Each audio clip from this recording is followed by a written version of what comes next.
Miércoles 25 de enero de 2023, muy buenos días, bienvenidos a Contacto Directo. Nuestros invitados hoy son el doctor Rafael Ollarte, abogado constitucionalista. La Corte tuvo, digamos que modular algunas de sus decisiones pasadas para darle salida al conflicto institucional entre el Legislativo y el Consejo de Participación Ciudadana. Entonces, ¿qué alcance tiene esta resolución? Y en lo de forma, ¿qué viene ahora cuando tenemos a las puertas una consulta popular? Lo desentrañamos en breve. También estará junto a nosotros Gonzalo Uquillas, gerente general de SELEC, la Corporación Eléctrica del Ecuador. SELEC es una de las empresas donde se habrían cometido actos de corrupción, concursos millonarios direccionados para que los mismos consorcios siempre ganen. Esto, según los audios que circularon, esas versiones, esas conversaciones de trastienda. Y la denuncia, la investigación del Frente Parlamentario Anticorrupción, que hoy está en manos de la Fiscalía General del Estado. Aquí empezamos. La actualidad, los protagonistas, el análisis y la información en Contacto Directo.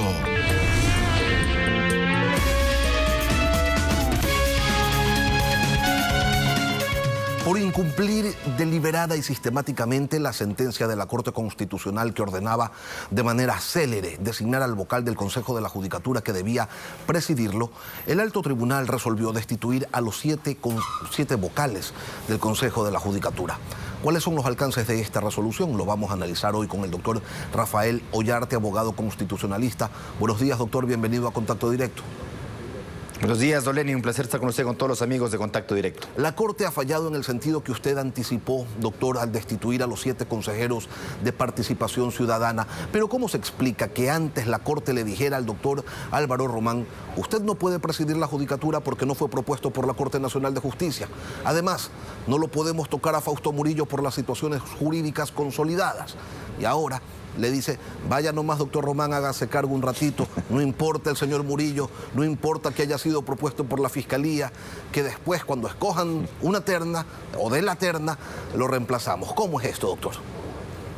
Ha enredado muy bien la confusión, don Lenin. Esto comenzó con el Consejo Transitorio. Cuando se hace la nominación de este Consejo de la Judicatura, recordemos que, conforme la Constitución, el presidente del Consejo de la Judicatura debe provenir de la terna que presenta el presidente de la Corte Nacional de Justicia. Lo que ocurrió fue que cuando doña Paulina Aguirre presenta su terna, los 2 primeros de la terna fueron descalificados y se nombró por descarte a la señora Maldonado. Razón por la cual de esa vertiente no había un suplente. En cambio, de la Fiscalía, los 3 fueron calificados, fue nombrada la señora Barreno, la señora se me olvidó el nombre de la suplente, y en tercer lugar, como descartado, estaba Álvaro Román. Pero como hacía falta un suplente para María del Carmen Maldonado, le toman prestado al tercero de la terna de la Fiscalía y le ponen acá.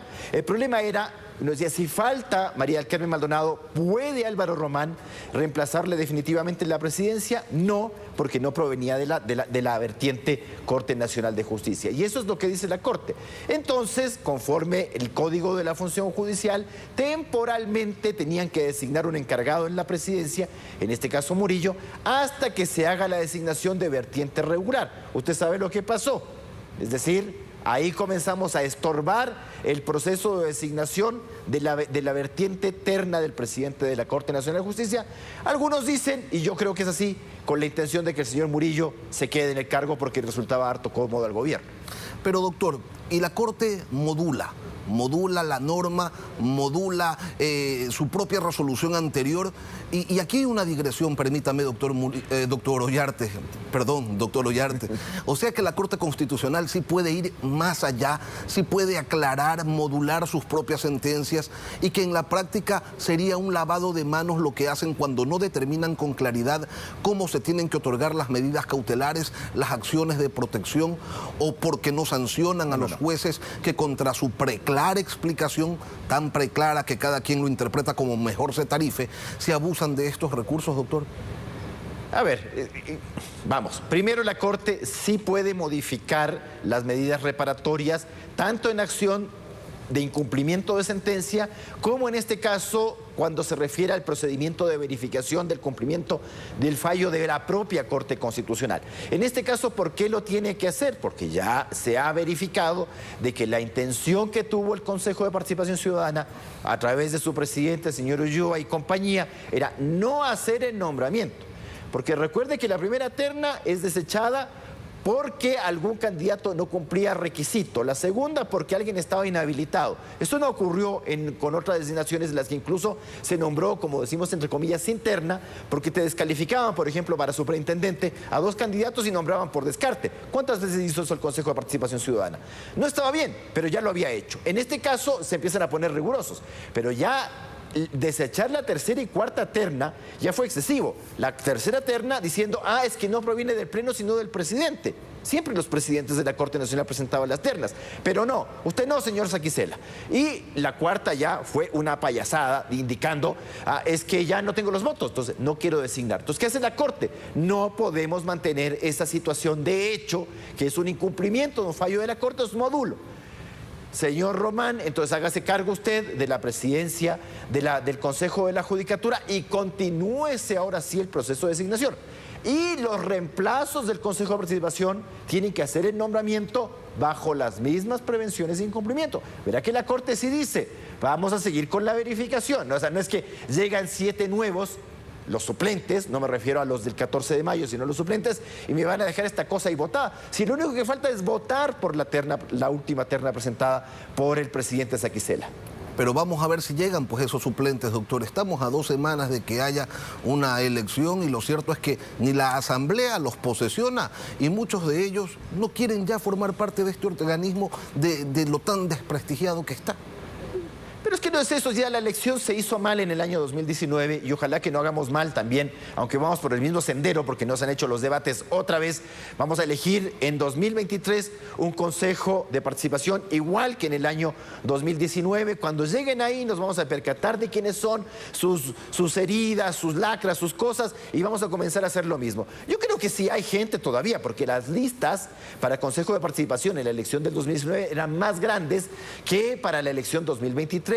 Y cuidado, ciudadano, elija bien, porque si usted vota que sí a la pregunta que dice que el Consejo de Participación deja de ser electo y pasa a ser designado, esa es una cuestión para 2027. Es otra de las tantas preguntas que no tiene aplicación inmediata, sino que los electos ahora, en febrero, y que se posicionen en mayo de este año, tienen periodo hasta 2027, independientemente de si el Consejo mantiene o no la potestad nominadora, el Consejo va a seguir existiendo. Entonces, hasta que se proclamen resultados de la consulta popular, ese órgano debe seguir ejerciendo todas las facultades del artículo 208 de la Constitución, incluyendo la nominadora. Y en este caso, a diferencia del concurso de Contralor, solo falta un paso: votar por la terna, nada más. Doctor, la Corte Constitucional desde 2008 hasta el 2023, en 15 años, ha destituido por incumplimiento de funciones a una prefecta de Esmeraldas, a los jueces del contencioso administrativo de Portoviejo y ahora a los vocales del Consejo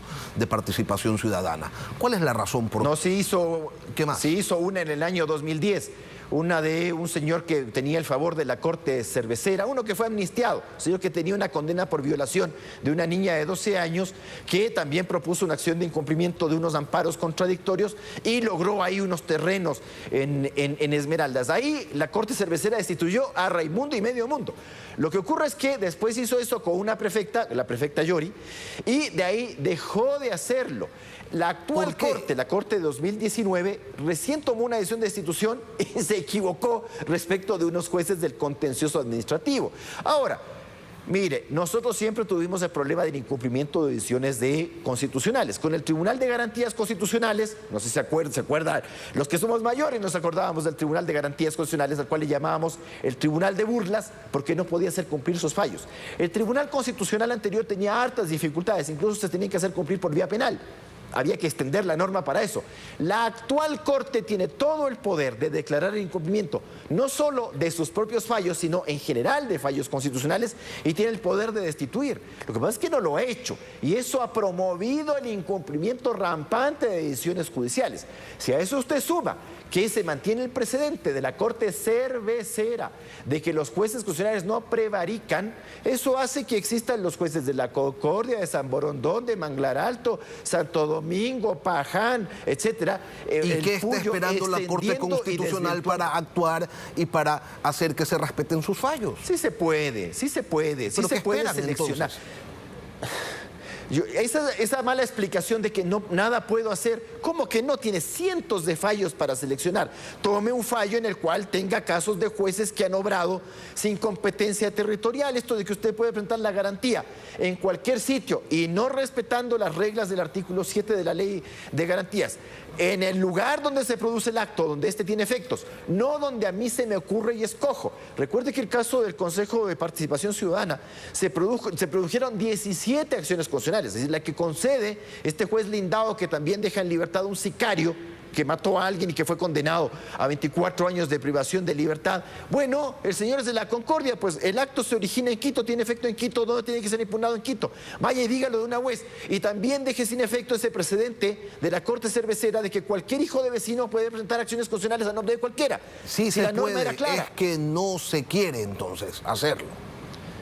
Vea, cuando la Corte quiere puede, y lo ha demostrado con este caso. Y yo he celebrado este caso. Y he felicitado este caso. Ya era hora de que nos dejemos de promover el incumplimiento. Lo que ocurre es que la Corte tiene que poner mano dura y que la gente no interprete, ya, en este caso que tiene alta relevancia política, ahí sí la Corte es firme.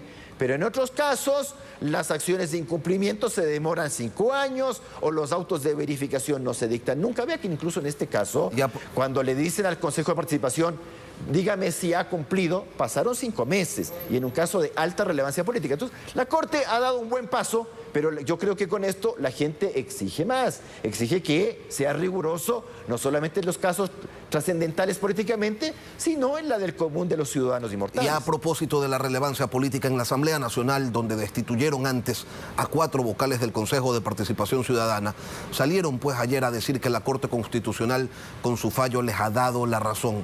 Pero si la Corte destituyó a 7, no a 4. Sí. El problema, doctora, allí es de comprensión lectora, que no saben contar o qué mismo pasa.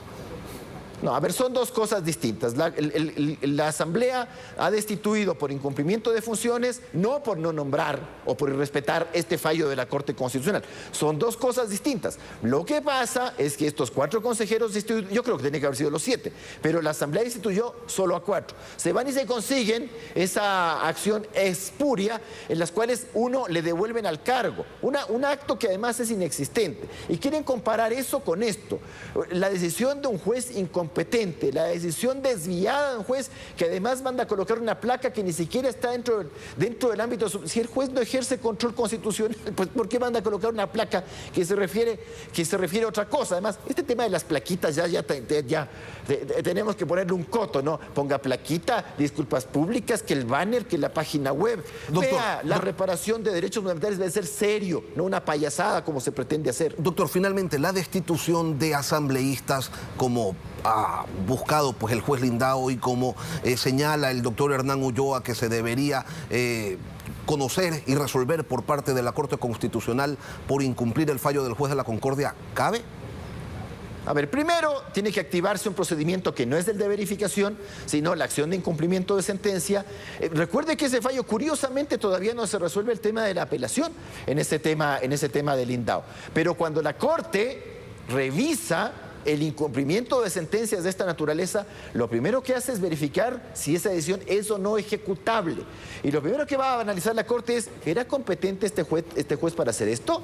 ¿Era esta acción la pertinente para tomar esa clase de decisiones? Y la Corte puede decir, no señor, ese fallo es inejecutable, primero porque fue tomado por autoridad incompetente y segundo, en desviación de poder. Y claro, ¿por qué no se hace esto? Porque la Corte Constitucional podría incluso declarar error inexcusable o negligencia manifiesta de ese juez que fue devuelto al cargo por el señor Murillo y compañía porque su juez estaba suspendido. Vea las cosas, qué coincidencia, ¿no? Pues estaba suspendido, le devuelven y otorga esta cuestión esta garantía a favor de los asambleístas, a favor de los consejeros que impiden el nombramiento del reemplazo del señor Murillo. Si no es tan difícil, pues piensa mal y acertarás. Rafael Ollarte, abogado, constitucionalista, mal pensador esta mañana. Gracias por acompañarnos aquí en Contacto Directo. Siempre un placer. Y luego de la pausa vamos a volver con Gonzalo Uquillas, gerente general de SELEC, uno de los focos rojos donde hoy se investiga si había o no una rosca de corrupción. Ya regresamos.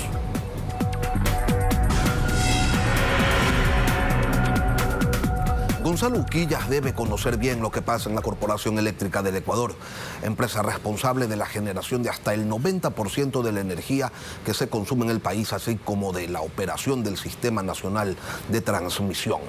Y digo que debe conocer bien lo que sucede en esta empresa pública porque fue su gerente en el 2018. En el 2020 fue viceministro de Electricidad y ese mismo año volvió a la gerencia de SELEC hasta mayo del 2022. En diciembre del 2022 llegó por tercera vez a la gerencia de SELEC. Hoy, esa y otras empresas públicas están bajo la lupa por las denuncias de presuntos actos de corrupción. Y Gonzalo Uquillas da la cara y nos acompaña esta mañana en Contacto Directo. Buenos días, Gonzalo, bienvenido. Lenin, buenos días. Muchas gracias por la invitación. ¿Usted podría afirmar que hoy no hay corrupción en SELEC? Yo lo que puedo afirmar, Lenin, con toda claridad es que SELEC no es una empresa corrupta. Estamos en una campaña de limpiar la casa, de establecer y determinar responsabilidades si las hubiera, entregar toda la documentación como lo hemos hecho, en este caso al presidente de la Comisión de Fiscalización de la Asamblea. Le hemos entregado 2.174 contratos correspondientes a los años 20, 21 y 22, que totalizan, Lenin, aproximadamente 470 millones de dólares. Y claro, Gonzalo, estamos haciendo... usted me dice SELEC no es una empresa corrupta. Las empresas no son las corruptas. Corruptas son las personas que las integran, que las merodean, que están por debajo haciendo negocios. Por eso, insisto en mi pregunta, ¿hay o no hay corrupción en SELEC? Bueno, al respecto yo puedo indicar que siempre puede haber, por excepción, funcionarios corruptos, colaboradores corruptos, que son a su vez, Lenin, o eventualmente serían la contraparte de empresas corruptas, que son los posibles contratistas o proveedores que pueden estar inmersos en esta problemática. Al respecto yo puedo señalar, digamos, que hay varias iniciativas que van en la línea de que las empresas públicas y específicamente la Corporación Eléctrica del Ecuador sea un modelo de empresa en el país. En el año 2018, en una administración anterior mía, se firmó justamente con la UAFE, que en ese momento la dirigía la actual fiscal, la doctora Diana Salazar, para justamente hacer un seguimiento y establecer responsabilidades. En el año 2020, Lenin, se toma la iniciativa por parte de esta administración para implantar el sistema antisoborno, es decir, la certificación en SELEC de la ISO 37000, que permita desplegar todos los sistemas, todos los controles, todas las alertas para eventualmente determinar conductas impropias. Gonzalo. Estamos en apego estricto, con esto termino, Lenin, en estricto apego al decreto número 4 de mayo del 2021, que establece la conducta ética gubernamental. En estricto apego a esa conducta, digamos que es una política del presidente Lasso. Y pese a todos estos esfuerzos, a todas estas acciones, aparecen de repente los audios de Leonardo Cortázar hablando de una red de operadores que intervienen en los contratos de SENEL y de SELEC para levantarse con las licitaciones. ¿Usted puede descartar la influencia de Leonardo Cortázar en SELEC? No puedo descartarla, Lenin, no lo conozco a este señor. Estoy informado únicamente por los medios de comunicación. Lo que puedo yo señalar de manera enfática es que en estricta coordinación, digamos, con EMCO, con el Ministerio de Energía y Minas, apenas tomé oficina el día 2 de enero, enseguida solicitamos a la Contraloría General del Estado un examen especial a la anterior administración. Estamos haciendo un análisis pues muy detenido, muy profundo de los contratos firmados en la anterior administración, y si encontramos pues indicios, por más leves que fueran, los estamos dirigiendo a la Dirección de Auditoría Interna de la Contraloría General del Estado en la propia Corporación Corporación Eléctrica del Ecuador para que se establezcan las responsabilidades, Lenin, y si se establecen responsabilidades penales, como ya lo ha dicho el señor presidente, pues serán puestas en conocimiento de la Fiscalía General del Estado para que allí se establezcan las responsabilidades y pague quien deba pagar, Lenin. En ese sentido no tenemos compromiso alguno, excepto de este cometido que es una demanda del país entero, no de ahora, sino de siempre, Lenin. Mire, tenemos el apoyo del Banco Interamericano del Desarrollo. Gonzalo, usted se refiere a los contratos de la anterior administración, a los que firmó Nicolás Andrade. Pero ¿quién analiza los contratos de la administración anterior a la de Andrade, que fue la suya? Allí también hubo firma de contratos y, vamos, no se puede descartar nada en estos momentos, ¿no? Que por allí se le haya pasado algo. Lenin. Absolutamente, Lenin, y digamos, tenemos una política transparente. Si estamos de vuelta en la función pública es porque nos interesa poner todas nuestras capacidades para tomar los correctivos necesarios. Así que su pregunta es correcta y la respuesta es sí, tienen que ser examinados todos los contratos sin excepción.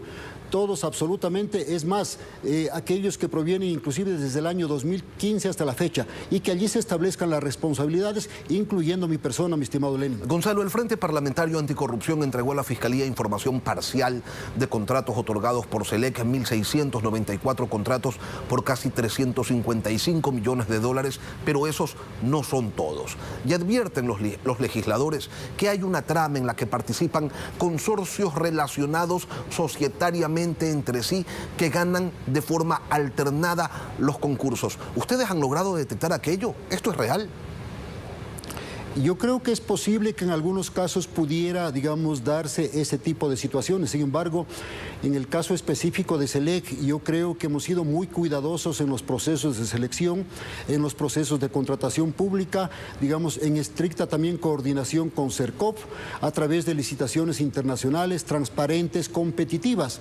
Pudiera haber casos de excepción en los cuales, digamos, es necesario aplicar el régimen especial para cierto tipo de contrataciones. Por ejemplo, cuando se trata de mantenimiento de centrales de generación, la política de SELEC es utilizar repuestos legítimos de fábrica, no repuestos genéricos, Lenin, que lo que hacen es afectar la vida útil de esas instalaciones. SELEC es una empresa grande que tiene 13.000 millones de dólares en activos, es una empresa que tiene 1.300 millones de dólares de presupuesto, abastece, como usted bien señalaba, entre el 85 y el 90% de la electricidad del país, tiene 70 subestaciones, más de 6.500 kilómetros de líneas. Entonces, es una empresa grande. Como digo, nosotros hemos entregado al asambleísta Villavicencio 2.174 contratos que totalizan 474 millones de dólares. El escrutinio tiene que ser total, completo, por todas y cada una, digamos, de las administraciones, y que se establezcan allí todas las responsabilidades que conlleve esto. Gonzalo, Hernán Luque fue designado presidente del directorio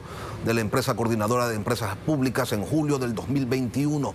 Desde esa fecha hasta mayo del 2022, a usted le tocó trabajar con él, más adelante incluso hasta diciembre del 2022, a usted le tocó trabajar con él en el directorio de SELEC. ¿En algún momento el señor Luque le dispuso o le insinuó el cometimiento de algún acto irregular? Vale la pena aquí, Lenin, digamos, señalar que yo fui designado por el ministro René Ortiz y ratificado posteriormente por el ministro Juan Carlos Bermeo. Y más bien el señor Luque, presidente de ENCO, digamos, de ese entonces me solicitó la renuncia en mayo del 2022. ¿Por qué? Motivo por el cual, pues, yo dejé porque me dijo en estas palabras, hay que refrescar la administración. Me dijo en estas palabras, SELEC es la mejor empresa pública, tú eres un buen gerente, pero necesito refrescar. Así que le dije, Hernán, muchísimas gracias, aquí está mi renuncia. Yo debo señalar de manera clara y meridiana que durante ese tiempo que se trabajó con él como presidente del directorio, pues se atendieron temas importantes, la aprobación del presupuesto de SELEC, el nuevo estatuto de la Corporación Eléctrica del Ecuador, Lenin, que estaba, digamos, obsoleta. Desde el año 2012 había un estatuto que no correspondía a la actual realidad de la empresa. Entonces, digamos, se dieron pasos conducentes. Nunca me solicitó nada y no puedo yo dar fe de ningún acto, digamos, en relación, digamos, con esa presidencia de ENCO, en relación con la gestión de la Corporación Eléctrica del Ecuador. Más bien yo tuve siempre la libertad, la autonomía de tomar mis propias decisiones y sí rendir las cuentas, en este caso al directorio de la Corporación Eléctrica del Ecuador, conformada por el señor ministro, el presidente de ENCO y el secretario de Planificación. Pero ¿le hizo sentido, Gonzalo, que le digan, tú eres un buen gerente, tan buen gerente que te quiero fuera? No me hizo sentido, mi querido Lenin, pero sí es la función pública. Hoy estamos, mañana ya no estamos. La función pública es ingrata. Ponemos nuestra capacidad, nuestro esfuerzo y experiencia porque creemos que es necesario, digamos, que el sector eléctrico tenga mejores días, que se tomen los correctivos necesarios, de acuerdo a una presentación que hemos hecho hace un par de semanas al señor presidente de la República, que, digamos, reemplacemos el parque termoeléctrico, por ejemplo, obsoleto de SELEC, que data, Lenin, de los tiempos de INESEL, del ex-EMELEC, centrales de 53 años, que ya no tiene sentido gastar en insumos, en repuestos, digamos, en el aseguramiento de esos bienes, en poder tener como un socio importante a la inversión privada para hacer nuevos proyectos. Le hemos presentado al señor presidente de la República proyectos por 900 megavatios de energías renovables que requieren una inversión de 1.500 millones de dólares. Ahí estamos solicitando al directorio Lenin que apruebe el reglamento de asociatividad pública-privada. Eso va a contribuir justamente a desterrar también posibles visos de corrupción con un actor y con un socio tan importante como la empresa privada. Y solamente quiero finalizar esta parte con esto. Venimos trabajando con el BID para mejorar el buen gobierno corporativo de SELEC, Lenin, que SELEC sea una empresa pública que ya no requiera de recursos, ni avales, ni garantías soberanas del Ministerio de Energía, del Ministerio de Finanzas, perdón, y que más bien por sus propias capacidades pueda contratar y financiar proyectos con los multilaterales. Gonzalo, ¿usted goza de la confianza del presidente de la República, del titular de la EMCO, Joaquín Ponce? ¿Cree usted que va a continuar ejerciendo la gerencia de SELEC, tomando en cuenta que al día de hoy todos los gerentes de empresas públicas están siendo evaluados? Lenin, hemos puesto a consideración del directorio la disponibilidad de nuestra gerencia.